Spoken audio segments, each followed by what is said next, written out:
ரொம்ப சோம்பேறித்தனமா இருக்கு. இந்த ரெசிபிய சூடாவும் சாப்பிடலாம், இல்ல ஃப்ரிட்ஜில ஸ்டோர் பண்ணி சாப்பிடலாம். அது போல ஒரு சூப்பரான ஒரு ரெசிபி வேணும். ஆனா சீக்கிரமே செய்யணும். ரொம்ப சோம்பேறித்தனமா இருக்கு. அப்படின்ற நேரத்தில செய்யக்கூடிய ஒரு ரெசிபி தான். Hi this is Nagu today பார்க்க போற ரெசிபி. ஸ்ட்ரெயிட்டா வீடியோக்குள்ள போயிடலாமா?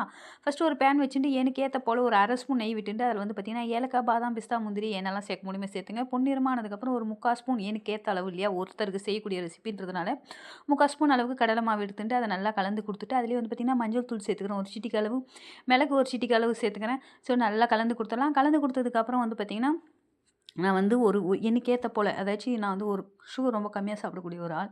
நான் வந்து இதில நீங்க சுகர் போட்டுக்கிட்டாலும் சரி, இல்ல நாட்டு சர்க்கரை போட்டுக்கிட்டாலும் சரி, நான் இன்னைக்கு வந்து சுகர் போட்டுருந்தேன். ஒரே ஒரு 1/2 ஸ்பூன் போட்டுருந்தேன்.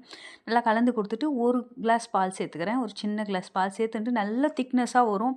நல்லா கொதிச்சதுக்கப்புறம் அடுப்ப ஆஃப் பண்ணிட்டு, ஒரு கிளாஸ்ல உங்களுக்கு ஏத்த போல இந்த மாத்திண்டு எடுத்து குடிச்சு பாருங்க.